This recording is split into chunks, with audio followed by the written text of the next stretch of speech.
Hello, everyone. Welcome to Popcast Live. My name is John. How's everybody doing out there? We have another one of these coming at you. It's just a kind of very specific type of podcast. Not really a podcast, just live stream right here. We're going to EFAP something for the first time. Let everybody know what that is if you're unfamiliar. But let's get our fellow fappers in here. Tony and Mike, how's it going? In here, I hear someone's background stream. Good. Is John's audio screwed with you too, or is it just me? Yours voice sounds funny too. Mike say something once. It's funny too. Mike's saying something once. Are you hearing it twice? Yeah, I'm hearing it twice. That's me too. You're coming through clear. I'm hearing it twice. Tony, do we not have headphones in again? It's like, Tony, do we not have headphones again? I might have to go get my headphones.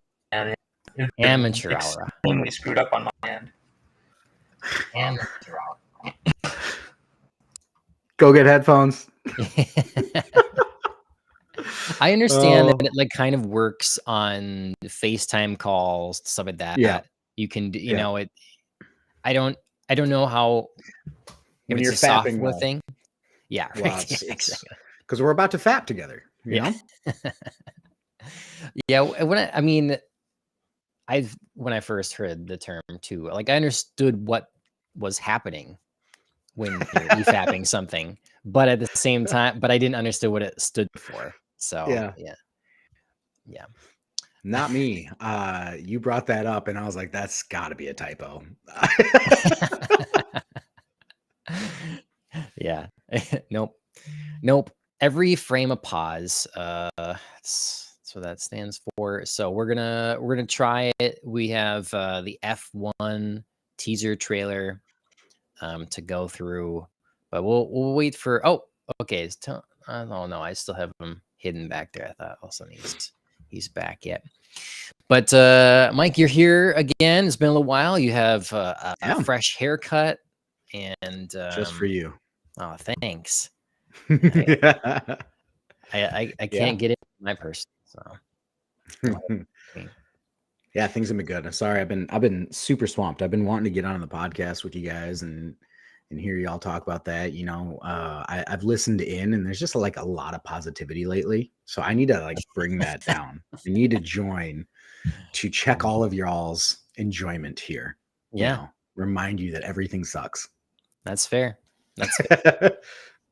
Yeah, I'm happy that I've found stuff that doesn't suck, and I'm seeing, because I am way, I've been telling Ashley about this. I'm way pickier these days, way more, I don't know, discerning, I guess, because I have so many things I want to do, and I just need to move on to something else because I don't have like all the time in the world. So, right, gotta pick. Yeah, it's a good point. Honestly, it is kind of nice because I do get to hear what you guys, do like and dislike and where the positives are. So it's actually helped me filter a bunch out too. Sure. I thought of you guys though, because it might have been Woodbury 10 Theater. It might have been the Oakdale Marcus, but they were doing like a special night. It was like Thursday, maybe last week or something like that. Or maybe it was the week before, where they were showing Princess Mononoke. And I was like, oh, that would be so cool for us to go to the theater to watch that. Cause it's been on my list for like 2 years to want to see. And unfortunately I was out of town for it, but I wanted to bring that up, and that would have been a cool reason to get together. That would have been. But there's going to be, I think, more anime movies coming into cinemas these days. So we'll have to try to make something of that happen. If nothing else, the 3 Demon Slayer movies. But right. And dude, I got to wrap my head around that. Is it the 3D? Are the 3 movies the next arcs, or are they summaries of everything? Like, is it? It's the next. New? It's the new stuff. Yeah. Oh, okay. Cool. Very cool. I mean, they. I won't ruin anything for Tony here, but but I do think this last season would have been a nice movie. That would have been a good. They could have made a good, nice movie out of that. It's an interesting opening, set up what comes around at the end or whatever, and then have a kind of training montage. You could do montage, honestly, be more effective, I think, at lapsing time, and get some crucial backstories in there, and then really set up the big finale. Yep. So, yeah. Tony, try saying something. What's up? Is that better? Yep. Yeah.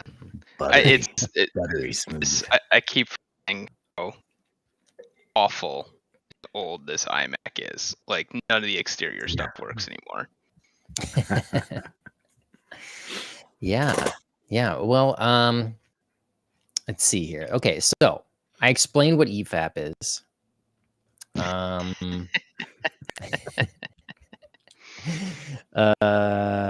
And then so it seems I've not done one before. Though I should do more of these. It seems easy enough, but I'm sure we'll have to work on the pacing a little bit, because as we go through, we're gonna try to stop often, and just when you have something to say, something to interject, you can start saying it, and I will attempt to pause it, and then we'll go into it. So awesome.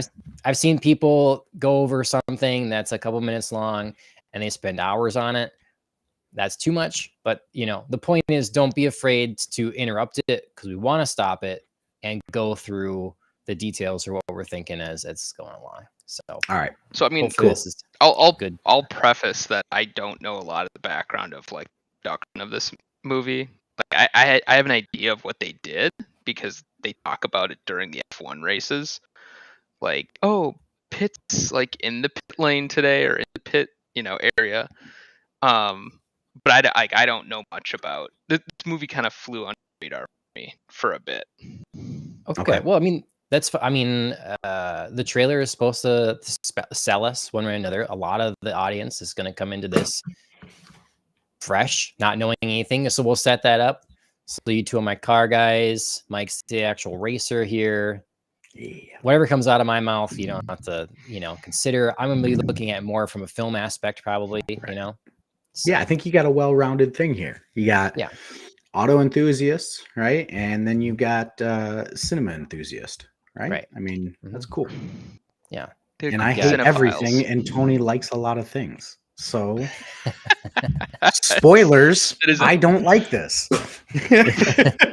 Yeah, we should say that we've all seen it once, which I think, a lot of people do a first reaction. That's fine or whatever.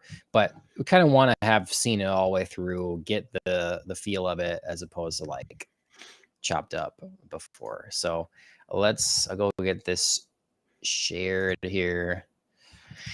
You have to let me know if like audio is too low or something like that on this for anyone.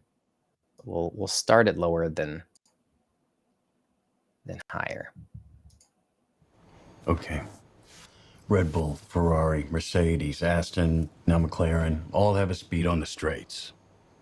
Okay. Did anyone know this was Apple before? I mean, have you heard about it? No. Apple. This is produced by Lewis Hamilton. That was a fun fact that I learned about recently, which is both cool and also kind of like. Okay, tell us who Lewis Hamilton is. Damn. All right. Lewis Hamilton is the Michael Jordan of Formula One. So he just in last weekend's race at Silverstone in the British Grand Prix, He just set yet another record. I don't know if anybody has as many records as Lewis Hamilton does. He's got something like, maybe I'm going to butcher this, 114 race wins. Maybe it's 104 race wins. It's somewhere in that ballpark. And the record that he broke was the most victories at a single track in the career. He was tied with Michael Schumacher, who is the friggin' Wayne Gretzky of Formula One, right? If you want to lay it out like that. And so he just broke that record. That was his 9th win. He has been, I mean, one of the faces of the F1's, social awareness movement, along with his driving prowess. He's been primarily with Mercedes for basically all of the hybrid era. He was with McLaren before then, has had some amazing championship battles. He's just a stud behind the wheel. And, philanthropic, big creative side. He goes to the Met Gala. I mean, there's basically 2 people that everybody seems to know outside of Formula One, even if you're not terribly familiar. One of those is Lewis Hamilton. The other one's probably Max Verstappen, as of more recent, since Drive to Survive has come out. So that's Lewis Hamilton. Super creative mind, big into fashion as well. So this is not his only endeavor outside of F1. Okay. Once I was unfortunate enough to catch Lewis Hamilton on the back of his Mercedes reign. So right before Max Verstappen kind of stepped up and started dominating everything. That's kind of when I really started following Formula One more than just periphery. Yeah, he's got 7 world championships, and some people argue that it should be 8, but he was screwed over by the governing body of Formula One in the final race of the 2021 season. So yes, that was that was 2021, I think. Yeah. Okay, so British guy. I'm looking him up here. Wow, that's a way to summarize it. Yep. He's the British guy. He is. He's part of the British triumvirate on the track. He's got Russell, George Russell, Lando Norris, and Hamilton. Yeah. I just thought maybe I would recognize him when I looked him up. I mean, he's even in Fortnite, dude. Or something. He's even in Fortnite. Yeah. What? Yeah. Yeah. If you see him, you'll know him. You'll see him, you'll know him. No, I don't know him. That's the point. I looked him up. I'm gonna pull this up here. My wife says he's one of the most beautiful men on the planet. Well, not this picture. No way. Like beautiful, like just stunningly symmetrical, beautiful person. Mm-hmm. I mean, it's hard to argue. He's a damn good. Yeah, he's not. He's a good looking dude, but I don't know if he's like the most beautiful man on the planet. Good looking. I mean, that picture on the left, he's pretty beautiful. He's got very kind eyes. He's got intense eyes. Like I'd feel safe. This stream got really gay fast, but Lewis Hamilton right now.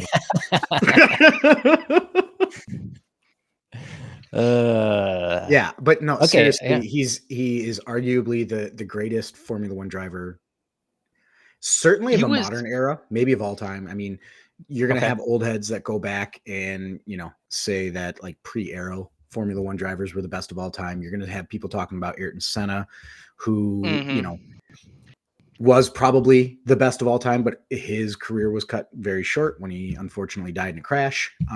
So you didn't really get to see that play out.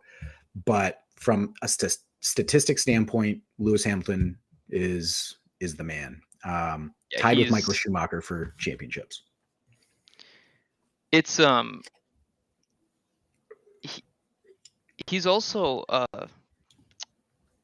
was I gonna say here? I'm sorry, you have to go because I completely lost my train of thought. Mike, you said that this is a good thing and a bad thing. I mean, describe what you think is the bad thing about it. I mean, is he producing or is he executive producer or? So he is executive producer and he is the, what would you call it? The consultant for realism. That part I think is fantastic. And I think the movie's going to be all the better for it. The other side of it is, listen, there's no beating around it. He wants to use his platform for his social agenda. It's not that it overwhelms it, but that it is a motivation for him, right? Sure. And Hollywood is all the more willing to welcome that kind of thing in, and I just don't want it to spoil the movie. I don't want politics to play a role in something like this. And given the fact that it's not a quote unquote true story, right? It's a totally creative endeavor. It's got the possibility for that. We'll wait and see. We're only looking at a teaser trailer, but that's why I said it could be great and bad. Mm-hmm. Okay. Nicky, he was by Nicky Lauda. Was what I was going to say. Mm-hmm. Yeah, Nicky Lauda was his mentor. Yeah, I can see why, which I'm familiar with because of Overtake. Anime. Yes, sir. So, yeah. And Rush. I haven't seen Rush. So good. Rush is good. That's why I thought, like, as this gets closer, it'd be fun to do is like, go over the best racing movies and rank them or something. Yeah. Okay, let's get this trailer back up here. Side tangent. Good side tangent, but yeah. Yeah, we're 19 minutes in and we've gotten 3 seconds in. I mean, it's good. That's 7 what you're seconds. supposed to do. 7. Apple. ahead, So, Skip. anyways, yeah, Apple. We get to if you have Apple TV Plus or whatever, there it is. There it is. I'm guessing they'll do a theatrical run first. I'm guessing. Yeah, most likely. Or do it with at the how same much time. money they're spending on this. Yeah. So, Our shot is battling in the turns. We need to build our car for combat. How am I supposed to make that safe? Who said All right, anything stop. about safe? Yeah, stop. So fucking stupid. So this is why I say it could be a good thing or a bad thing. Like Craig Lieberman was the technical consultant for Fast and the Furious.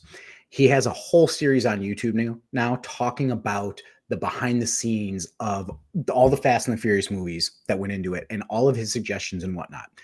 And they didn't listen to like 98% of what he said. Okay. right. So this is not all on what I'm about to say is not all on Lewis. But if you are the consultant here and you let this dialogue through and you didn't go to them and be like, that sounds stupid and it's nonsensical, what are you doing? Now, if you did and they just ignored him because they're like Hollywood and people want to hear this, then fine. I don't know. But that is the worst opening line for a trailer for anybody that is a fan of racing in general, Formula One or not. That is so cringy. It just makes my skin crawl. Yeah. How am I supposed to make that safe? I think what this tells me right away is it flags that they're going to try to capture both audiences by writing a line between both of them. So Formula motorsports in general, if you are not into cars and you don't understand the legacy, you don't understand the minutia of motorsports, a lot of it's going to go over your head, and it's going to look like cars driving around in circles. My wife hates motorsports; she doesn't get it. So to make a movie about motorsports exciting and engaging, you kind of have to add a little bit of that ooh mentality to it. This line to me says, okay, this is not a line for us. This is a line to grab people who, like, we, regardless of whether or not that was in the movie, we were probably going to watch the Formula One movie because we're Formula One fans, and so we're going to go check it out. Mm-hmm. This is for people who don't know anything about racing, don't really understand what Formula One is, or even of its existence, and they're like, oh, cars battling. But why does Hollywood need to do that? So the other thing that I can think of, right? I mentioned Fast and the Furious because I'm old. That had a bunch of stupid ass jargon in it that is completely nonsensical as well, right? But if you don't know that it's completely nonsensical, then it goes over your head anyways. So why is it there, right? And also, that movie did not take itself particularly seriously. This one certainly is trying to give off the vibe that it is a serious movie. So Very who is that line for? It's not for me. It's not for you. It's not for John. Because John, I don't know. John, tell me what you think. Well, we can't win on the streets, so we have to build it for turns and build it for combat. Does that, dude, it's not a fighter jet. The combat doesn't make sense. No. Melodramatic. It sounds melodramatic. So who's it for?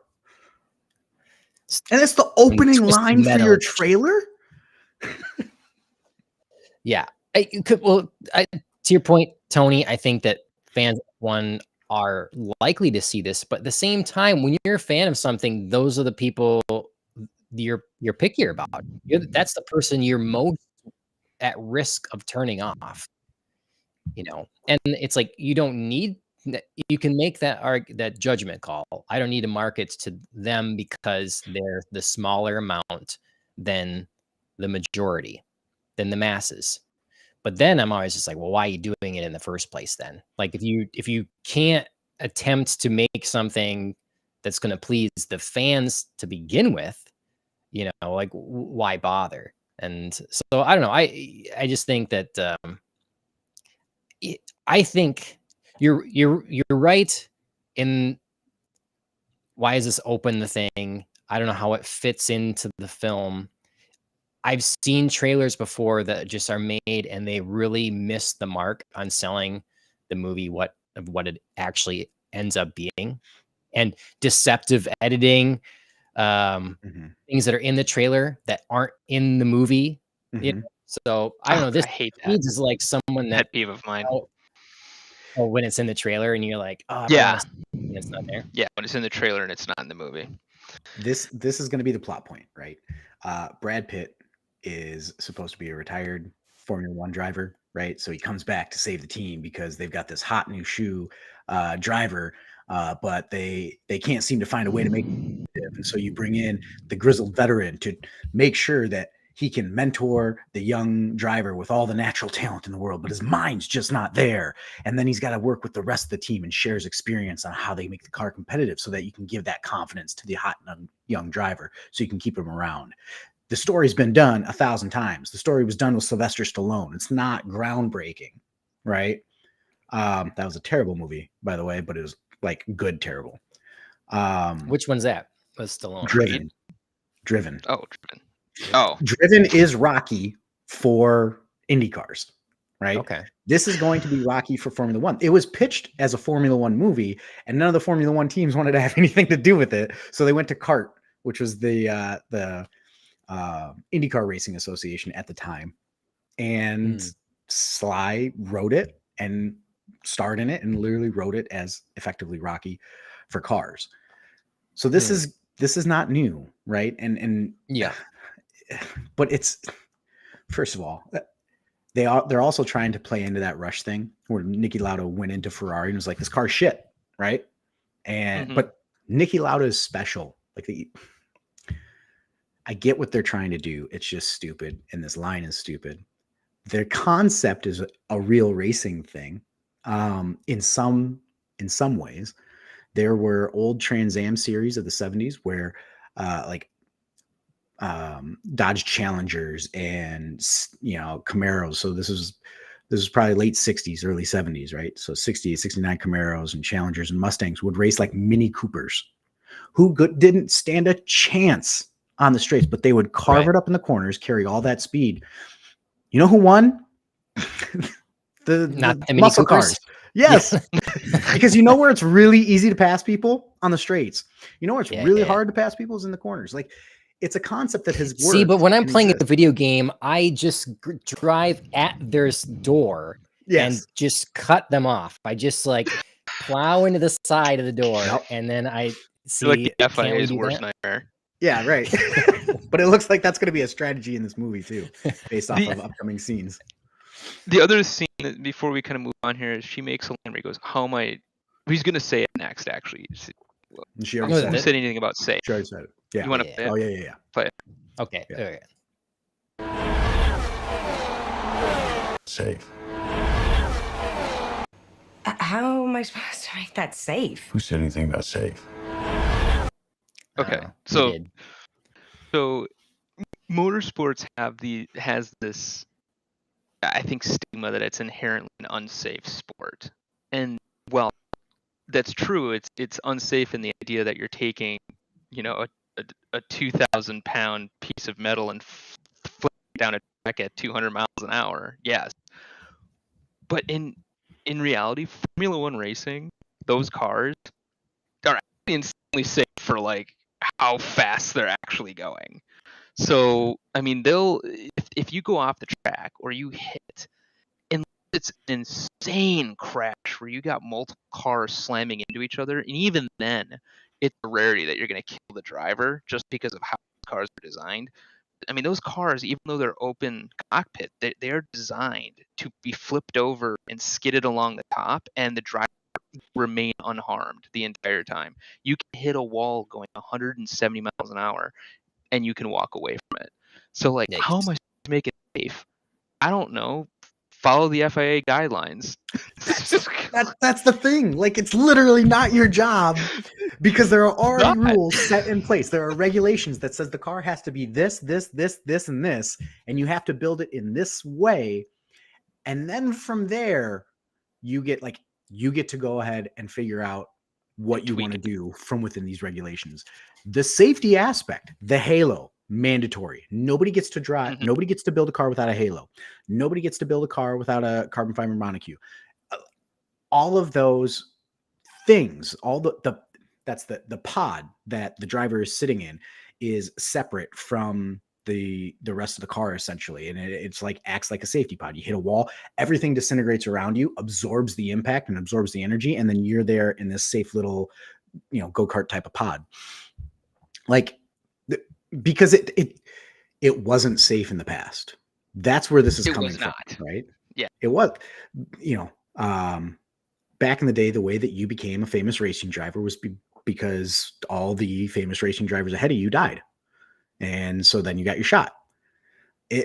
Those things still do happen, but they are relatively freak occurrences, right? It's always possible. So like Tony said, there's that inherent level of danger and things can go wrong, but it's still not whoever this person's job is to make your car safe while making it ready for combat. Like, why isn't he eating something while he's saying this too? It's Brad Pitt. You should be chewing on something. Let's go. I do think you've convinced me that this, because I was thinking, I was holding out hope that this is not gonna, the sentences aren't aligning right. So what he's saying is not her then responding to that. It's mismatched, which still could be the case, but I'm just not seeing the scenario and how do we make that safe? Like, what's the preceding line that makes that make sense? So, I want to be standing vertical in the car while we're racing. How do I make that pop, butt naked with an apple in my mouth? Here you go.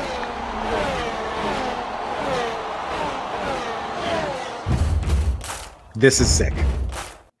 Okay, that's sick as hell. You like the song coming in? No, fuck the song. The song shouldn't even be a part of this. No, okay, so that's what the song ruins the trailer. The ambient, the environment they're building here, they're showing this adrenaline type, race experience. Okay. Yeah. Too early for that for me. It's like, okay, it's fine, but the music really took me by surprise. To take such a popular song. An overpowering song too.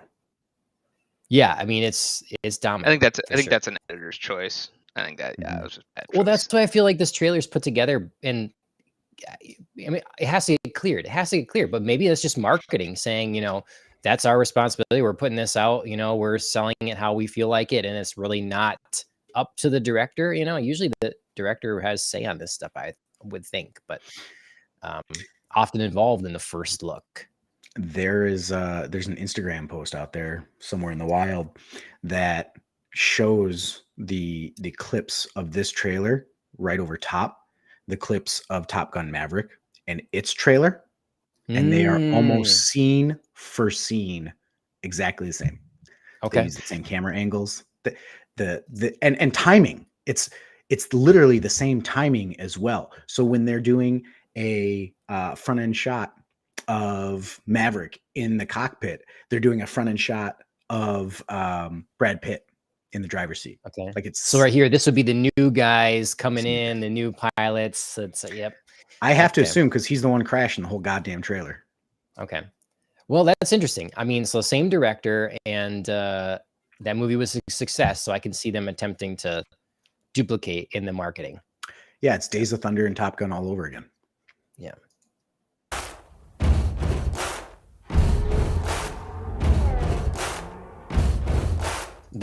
I liked that shot coming out of there. That was good. Mm-hmm. And that's real. Apparently, that's what's really cool about this movie. So, as much as I'm hating on it, yeah, yeah, they used real, like they had a real Formula One car. They really drove Formula it. 2, but yeah, Was it Formula 2? it's a Formula 2 car. But I mean, It's a Formula 2 car. Yeah, still impressive. Still really impressive. I think I just read that they were just filming some more this last weekend or something. You know, Wow. yeah, but like I don't know if it's before the events or after events or whatever, you know. So and Javier Bardem. Let's go. You know, fresh off of and this other guy too. Both these guys were in James Bond. The one that's in focus here now, I don't remember his name, but he's in Casino Royale, and then he's in the show my wife's watching. Ashley's watching a whole bunch of Outlander, and then Javier Bardem, hot off of Dune. Nice. So, yep. I no idea he was in this. Buddy, you're a boy, make a big noise, playing in the street, gonna be a big man someday. You got mud on your face. You big. I mean, Right, look at let's that focus shot. here. But there's something I want to talk about here, because this is the bane of any type of motorsport, or even Top Gun, right? How do you make something look fast, right? It is really hard, because even when if you watch a Formula One race, there are only a couple of actual angles that make the cars look like they're going fast. The general camera angles that are used on tracks or used on the cars themselves don't really make it look like the cars are going that fast. I mean, these things are moving at what, like 180, almost 215 in the straights.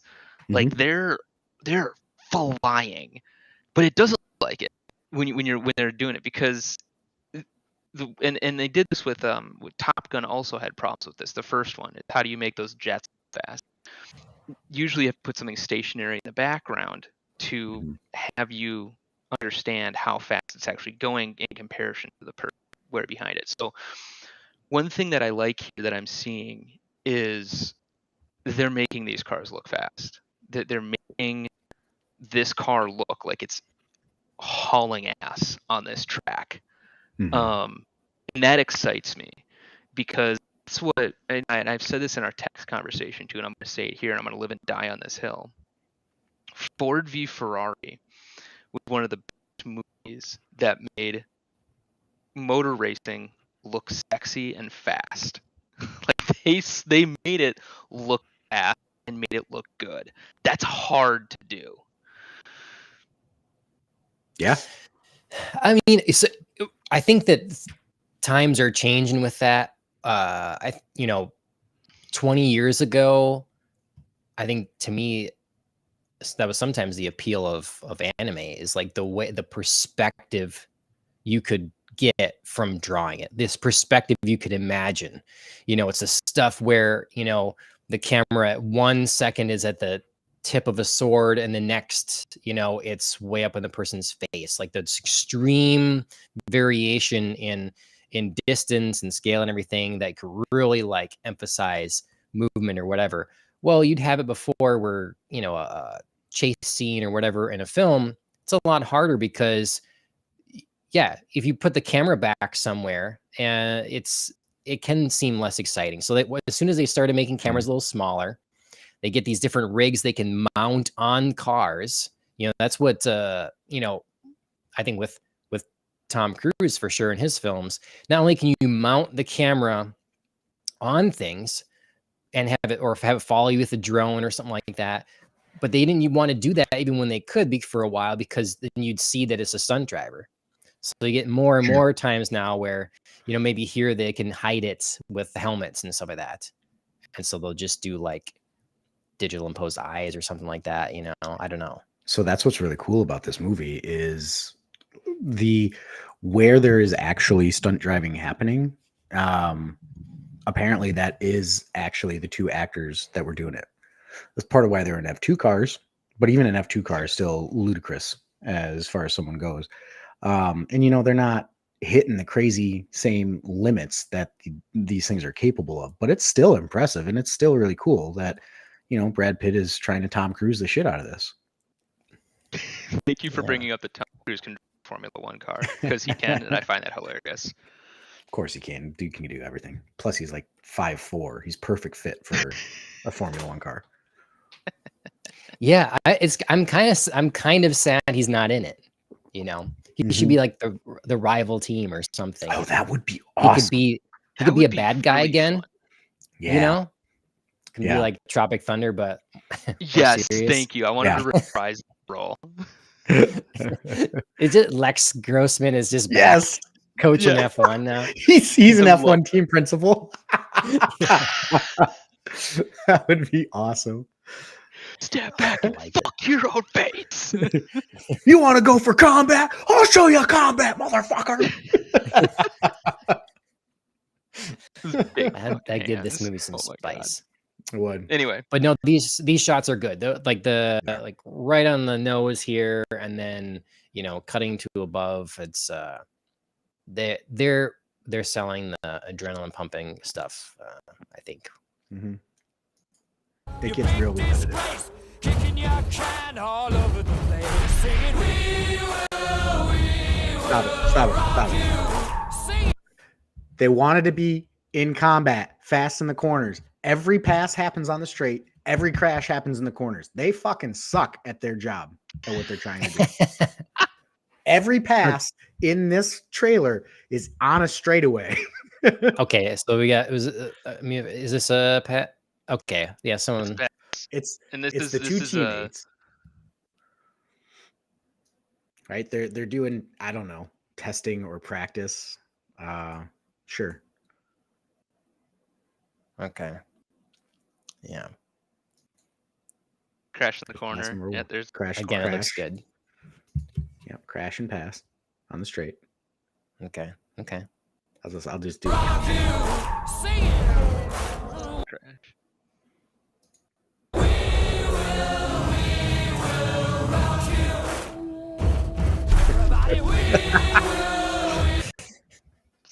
Yo, you're counting?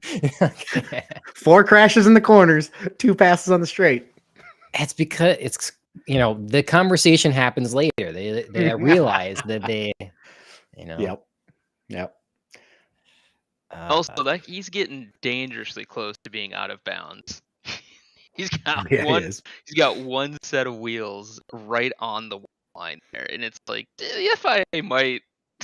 Hey, no, that's legal. That's clean. That's clean.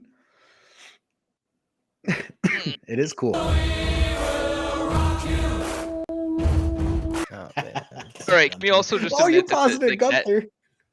that if anybody is on the fence about watching this movie, that shot right there is enough to get you to go. This one? Nope. The Gunther Keep going. Steiner. Right. Nope, okay. Going. Okay. Keep going. Right. Oh, one more. There. That was the guy. No. This is the guy. It's the guy that goes. The guy that leans out like after he gets flicked off. That one. He's still wearing his Haas jacket. Was he really? Oh, yes, he is. That's awesome. That's awesome. Gunther Steiner is honestly, I think he's a pretty interesting guy. Like, even outside of Drive to Survive, I mean, his personality, his entire, like, who he is, person, it interests me. Like, I'm like, I would this is a guy that I would sit down and have a beer with just to have a conversation with. Mm-hmm. Yeah, he's a large person. By the way, this shot probably wasn't made for the movie. This is probably him any race in the last 2 years. This is just shot a picture of him. No, it's with a good camera. I think it was. So he was, for those that don't know or don't follow Formula One or don't know Drive to Survive, he was the team principal for Haas, which is the only American team on the Formula One grid. And Haas sucks. And so for years, he couldn't get a team pulled together. He had went through a couple of different drivers, a handful of drivers, and now back to an original set of drivers that he had a few years ago. But unfortunately, he was let go of Haas. They decided to let him go as the team principal. And so I don't think he's a team. He did a little bit of commentary for a while, but I don't think he's doing anything right now in Formula One. Is he? No, but they still have their eyes on him. A lot of podcasts have picked him up, to listen to hear what he has to say about how the season's going and that kind of thing, because everybody knows that he's the personality that drew a lot of people in. He is really engaging.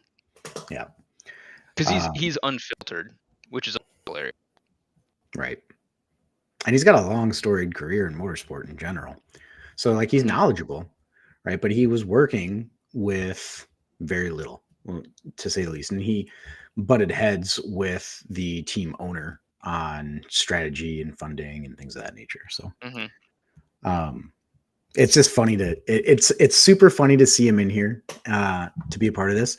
And the cool thing is, like, that is probably not from an actual race, but it could be, because they were filming the actual paddocks during actual races and going through this. Right. Like, they had an actual pit lane spot designated for them during a couple of races.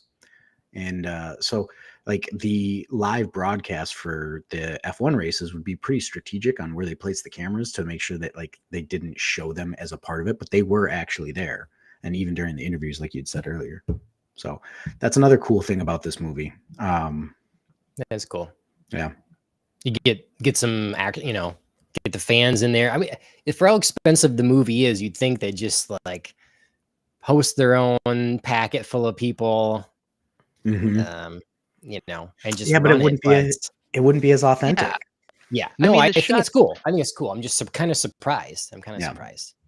The shot that's really engaging, that I was kind of like, oh shit, was the one where it has Brad Pitt, Max Verstappen, Checo, Alonso, like they're all lined up on the grid. And I'm like, oh my god, I actually got the Formula One drivers to do this with Brad Pitt. Yeah. Huh.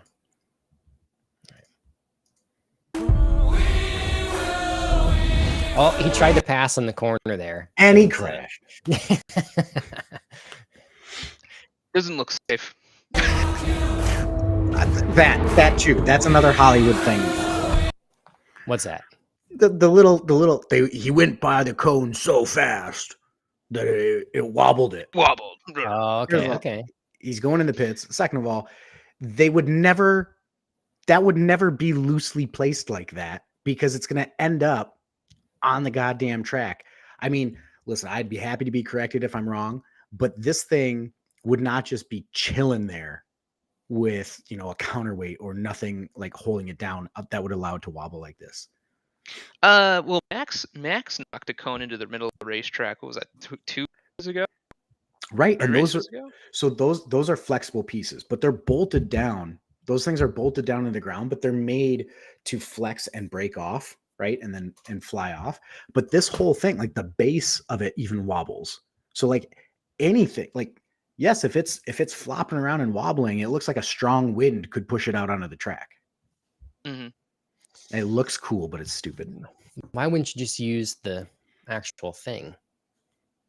Like, why have a marker at all? I mean, well, no, you're already like, if you're already using the track, you're already doing some of it during events.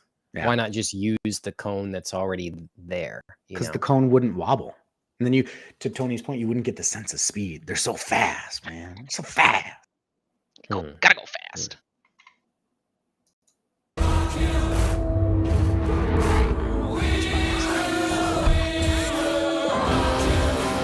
I saw okay, so two things. One, I saw a Instagram thing that was like pit crew fighter, and they just like had a whole pit crew come in, they lift up a guy, and everybody just straps on his gloves and his everything for him, and he's off. So that was a fun, different version of pit crew. And then I've seen this lady in here twice now. Here we go. So I think she's a racer. It looks like here she's part of the pit crew. She's got this pit crew.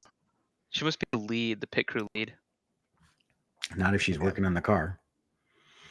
Oh, she's a tire person. So there's like 4 people per corner or something at least. So you've got a person that is responsible for pulling the old wheel off, a person that's responsible for putting the new wheel on, and then you have the gun, the person manning the gun that's zipping the wheel on and off. So you got 3 people at each corner at the very least. But the pit crews for these things are massive. That's how they end up with sub 2-second pit stops. So she's clearly the person that's zipping the wheel on and off. I don't know why that's important.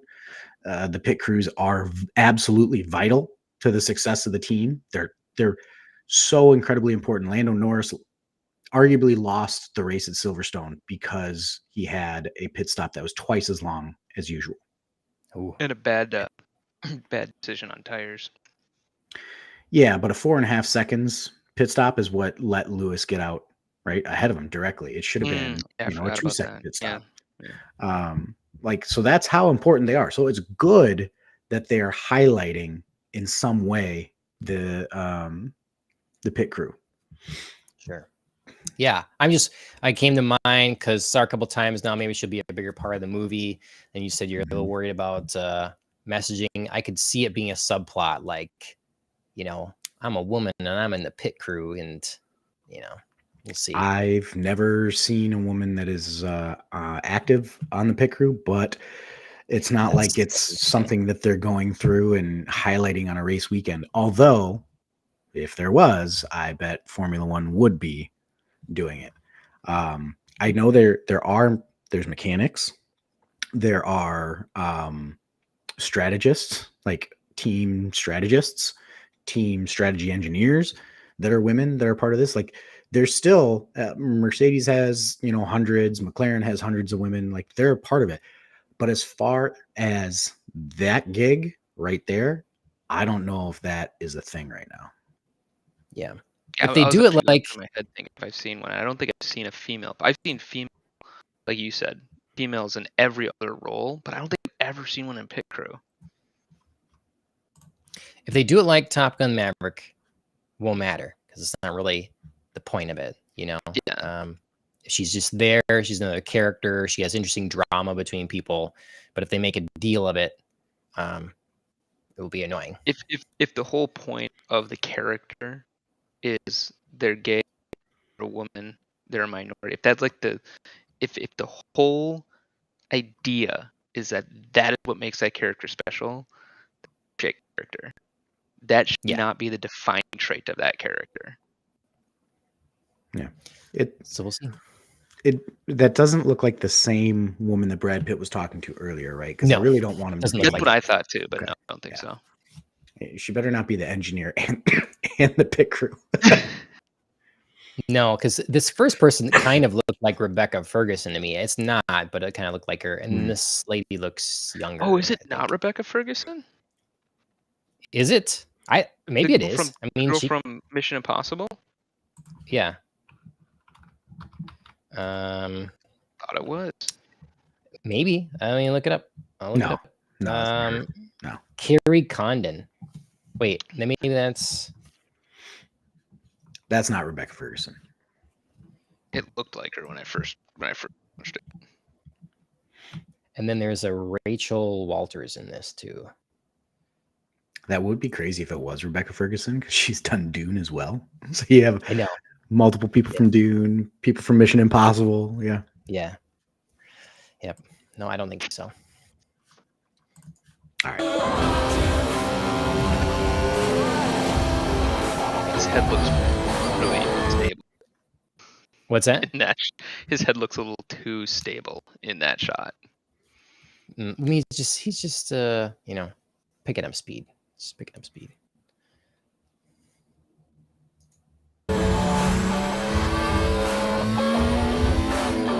Oh, didn't make a pass in the corner. Failed to pass in the corner.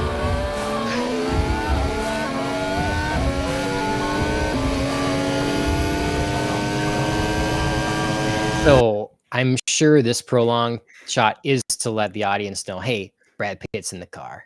Mm-hmm. That's what we got there. What is cool about it, though, is it does look like he's fighting G-force, which tells you that they're doing this at a pretty decent speed. And it also, you know, it's a pretty accurate depiction of what these guys are doing, which is sick. I mean, that's part of what makes the F1 driver so athletic, is how they have to maintain, like, they have to fight against the pressures of those G-forces, especially through corners, but not just in corners. Like, under braking is huge, right? And so seeing your core has to be crazy strong, your neck has to be unreasonably strong. Like, even these little toothpick guys that look like toothpick guys, they're just sheer muscle. They're 140 pounds of brick shithouse. And their necks are like twice as thick as most people's. Interesting. And it's not fat. It's legit muscle. Yeah, Maybe they're that's why insanely Lewis fit. Hamilton looked funny. It could have something to do with it. He's freaking jacked, though, too. Well, he's not jacked. He's ripped. Right. He's in incredible shape. Shredded, Danny bro. Ricciardo's another one. Like, their necks come from their ears just straight down.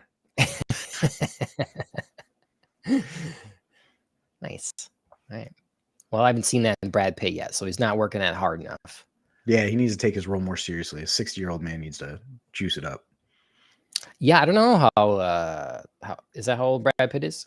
I'm guessing. I don't know. I'm guessing. Throwing that number out there. Seems like a reasonable guess. Um. The Google says yes. Okay. I mean, overall, you know. Oh, we got a little bit. We got a little bit left here. A little bit left. Oh, critical. Okay. Yeah. So we had summer IMAX, filmed for IMAX. Okay. Yeah. Yeah, what the fuck isn't? Only in theaters. So yes, it gets its run. It gets its run in theaters before it hits Apple TV Plus.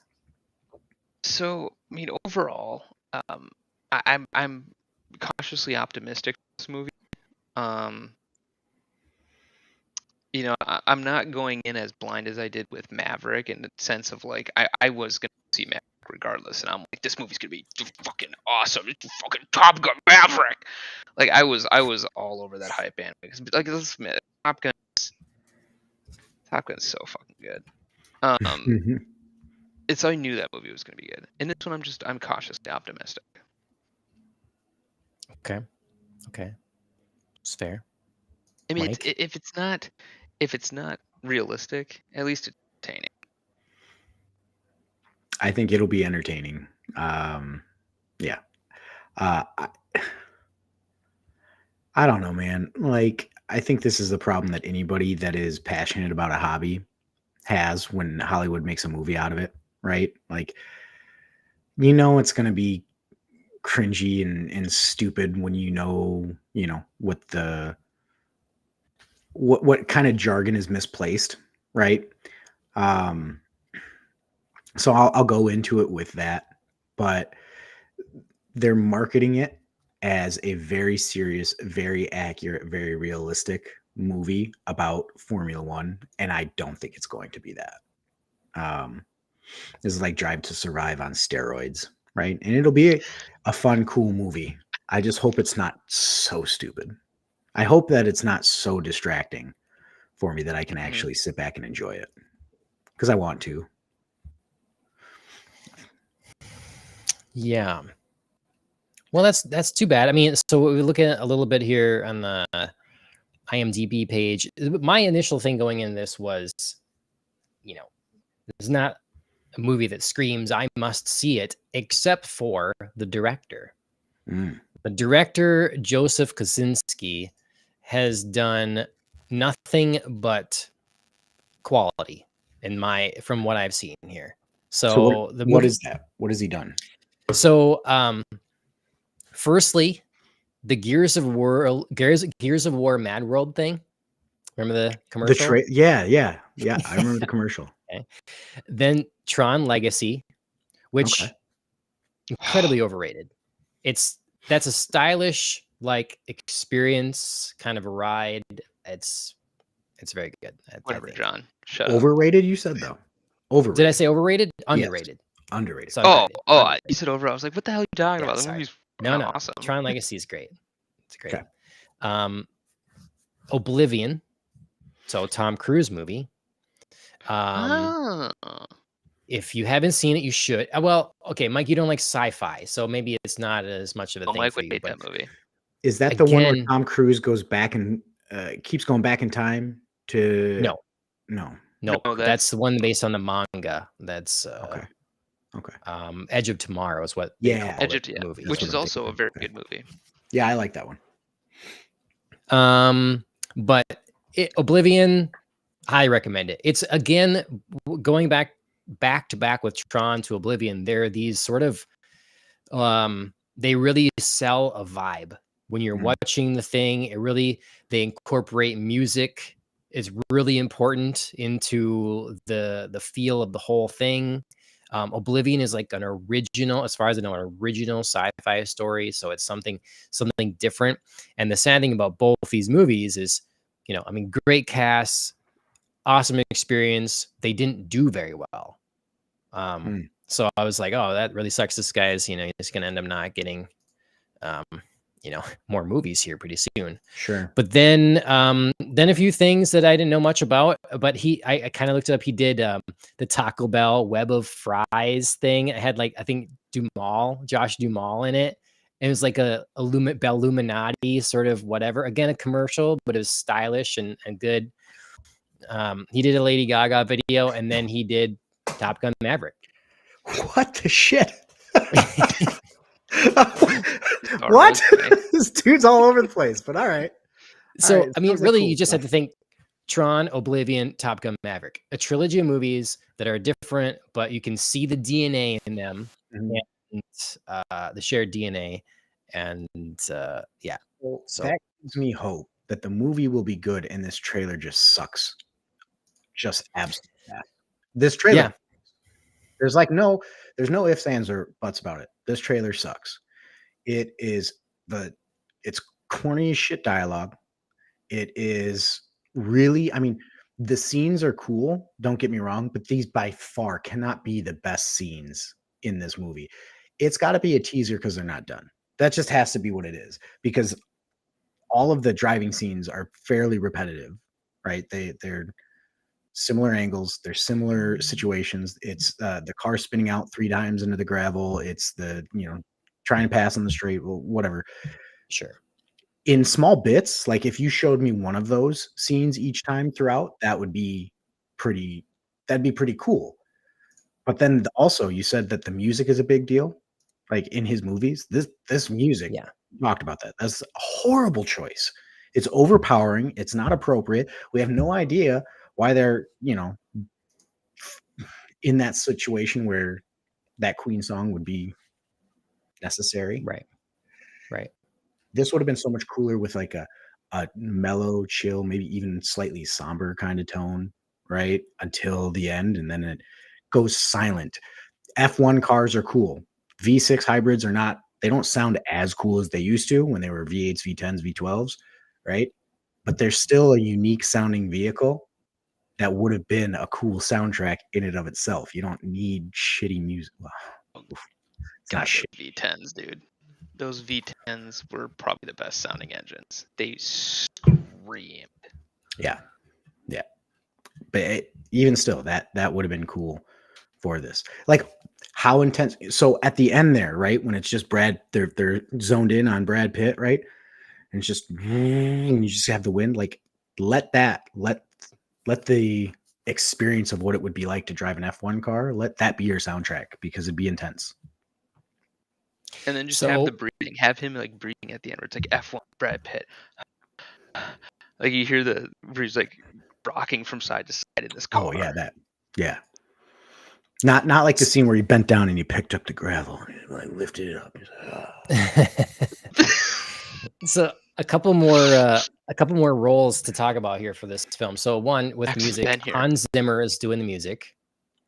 That is So cool. Oh, good. God not damn. messing around in music. So the trailer just sucks. And then so cool. the cinematographer did Top Gun Maverick. He did Oblivion, gorgeous movie. And then he also did The Curious Case of Benjamin Button. So if another movie working with Brad Pitt and like take or leave the movie, but it again looks absolutely gorgeous. So, and he also did Life of Pi, which I haven't seen, but it won a lot of awards. I've heard it's visually stunning. Yeah. So you've got a talented director, you've got a talented composer, you've got a talented cinematographer. The writer. Now we'll talk the writer. Here's where it starts, because this is arguably the second most important role next to the director. The writer is known for The Ring, Dumbo, and Top Gun Maverick. And Arlington Road.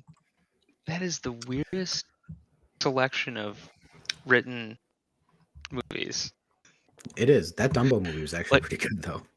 The Dumbo, the live action movie? Yeah. I won't see it. I saw that fucking scarred me. I'm not going to go back. So he technically did this screenplay of Top Gun Maverick, Dumbo, Ghost in the Shell live action. But then he also probably wrote the story to some Transformers movies. So, I don't know. You don't know for sure, because talented people can make awesome things or shit, and untalented people can be part of something that does well. So, it turns out.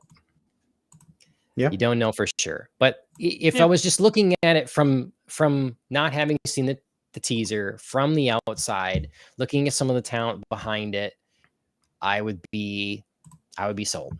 I would be sold. Yeah, the reason I think that it might be better than we think is,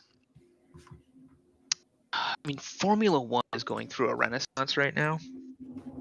There's a lot of activity around it. Next year they got Audi is going to be joining the grid next year. Ford is getting back into the engine making of Formula One cars. Cadillac is trying to get into the Formula One grid. Toyota is now debating, or they're kind of talking about it. The WEC is getting a lot of traction because those same teams are trying to move up into Formula One as well. Yeah. That's so one Ferrari's strategy. I think there's going to be. I think there's a lot of writing on the movie to get more people to get engaged with Formula One, which tells me that with Hamilton being on board with the stacked director, composer, cinematography, the FIA is, or the Formula One body is no doubt involved with this as well. You have to think it's going to be a pretty decent movie. I hope so. I'm gonna see it regardless. Yeah, I'm gonna see it. I might not fap to it though, but Okay, well, we'll see. All right, well, that's the teaser. That's the first teaser, first look. We got time yet. Gonna be a bit. So a year, we'll probably get multiple. I'm sure we'll get multiple trailers, different looks, different feelings behind them as the time draws nearer. So Yeah. if you guys end up wanting to talk about any more of them, or if any of them change your mind or something, new information, we can certainly do this again. And yeah, Hell yeah. I like doing this. This is fun. good. Yeah, Worked out well, and it's only a thing that's, just like a minute and a half. So not bad. We got a little over an hour out of that. See how this goes. Sean said he didn't want to do. Wait, what? People do. I see people take an hour and a half trailer and they just make hours of content out of it. And I'm like, well, we just did an hour and 15 minutes on an hour or a minute and a half. So Yeah, no, this is supposed to do. Mission accomplished. So, All right. let's quickly, before we end it, Mike, are you gonna be putting some new stuff up on your YouTube here?